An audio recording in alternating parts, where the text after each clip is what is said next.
guys, long time no see. I decided to actually film my updated skincare routine, but then I realized it would actually be better to film some skincare advices and some of the lifestyle that I was committing for a couple of months by now, and it's more like the lifestyle that I'm actually thankful of rather than the products that I'm using in terms of clearing up my acne and blemishes. And it is true that those products did an amazing job to clear up my blemishes, but those aren't really the miracle products, so I'm kind of afraid that you might get a wrong idea and you might just go buy the products that I'm using at the moment. It's really tricky to sometimes film a skincare routine video because that's why I'm kind of avoiding to actually commit a full video talking about my skincare products, because some skincare products works wonders for some people, but then with the same products it might not work for you. I just don't want you to spend the money because I showed the products in the video and I said it cleared up my acne. But I would kindly suggest you to kind of join the lifestyle or the advice, kind of change your habits in your skincare routine. But do not worry, because I'm going to talk about the products like after this video, and if it's up now I will link right here so you guys can check it out. And the very first advice, or the very first change that I did, was actually to reduce the skincare steps as much as I can. And I didn't know this was going to make a massive difference to my skin, but it did actually. I think it was last year that I read an article about like Korean women's skincare routine, and some Korean women were using like extensive amount of skincare items at a time, and she was like using like 17 items at a time, and I was thinking that was like absolutely absurd idea. But then I was looking at my skincare routine and I counted it, and it was like over 10 items, and I felt really guilty. But at that time I was thinking that I was doing a good job to my skin because I'm kind of giving a lot of nutrition to my skin. Then I realized I was having like white breakouts underneath the skin. Then I found out in some articles that a lot of Korean women love to be greedy in their skincare routine, and they're applying it like too much at a time, and that's giving me kind of breakouts underneath my skin. And also a lot of products at a time, your skin cannot breathe and your skin is having a hard time to actually digest and absorb the products into your skin, and it's just causing you breakouts and it's clogging into your pores as well. So then I started to ditch away all of the products, all of the unnecessary products that I was using, because I was just greedy about it and because I love just skincare items too much.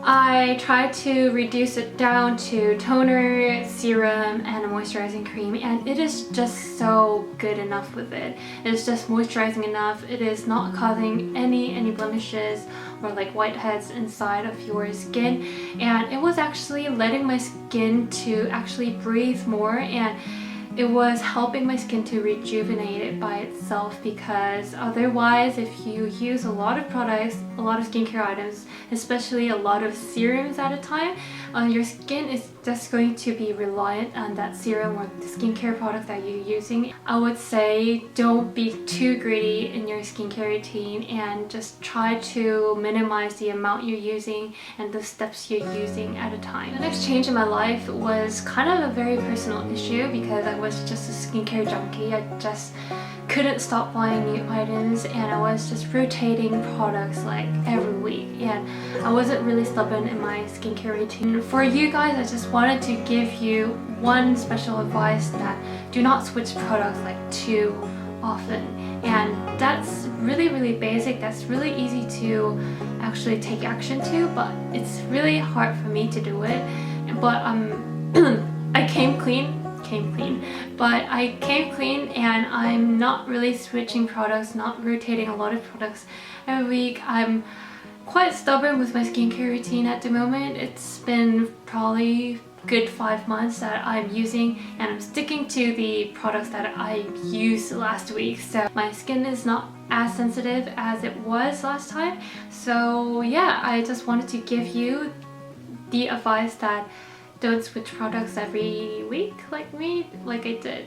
The next advice would be such a cliche, but it's just so important for your skin and your body. Just don't let your body dehydrated all day. Just drink a lot of water, and it's no harm for you, right? It's just causing you to go to the loo more often, and yeah, that is kind of painful when you're working or when you're in school, but it's no harm for you, and it's just doing the right thing to your skin. Your skin is actually going to be thankful for your habit. The next thing is very essential, but it's kind of hard.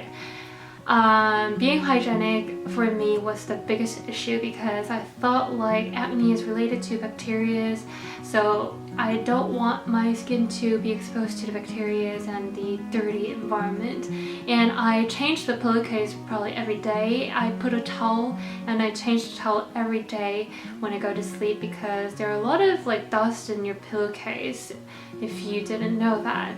And I don't kind of rub my face with a towel when I after I clean my face. And I try to wash my makeup brushes pretty much every second day because yes, it is just such a bacteria-friendly environment if you don't wash your makeup brushes every day. Maintaining a hygienic life is no harm for you as well, and it's been very good to like stay away and prevent from breaking out possibly. And yeah, the very last advice or a helpful comment to your skincare routine should be, if you have a blemish prone skin, you don't need to actually look for an acne prone, like acne specialized remedy or like skincare items. A lot of acne skincare products are very drying. It contains a high condensity in alcohol, and it sometimes have benzoyl peroxide, which could be good for some people, and sometimes it has salicylic acid, which could be good for some people as well. You have to know what is causing your acne. For me, myself, was actually maintaining the pH balance in my skin. Innisfree, Etude House, a lot of Korean products like Dr. Jart, and they just did nothing for me but making worse. So I suggest you to find a good skincare item that actually suits you to maintain the pH balance, which is very essential in keeping your skin to the best state. And if your skin is in the best state, the acne is not going to come in the way. So yeah, you don't really necessarily need an acne prone skincare item. So this whole video was based on my personal opinion, my personal background experience, and I hope this video was somewhat helpful. Press the like button down below if you liked it, and if you're new to my channel, I would suggest you to subscribe for more beauty or skincare solutions or skincare tips and advices. And I'll talk to you later in my skincare routine, and I'll show you what products I'm using at the moment. And I wish you good luck if you're struggling with acne. I feel how stressful it can be if you have blemishes, because I was so insecure last year, and over the last 2 years it was just terrible. It was a nightmare. I just was so insecure about my bare face. But now I hope you guys take action and change a bit in your lifestyle and your skincare routine, and I wish you good luck. Bye!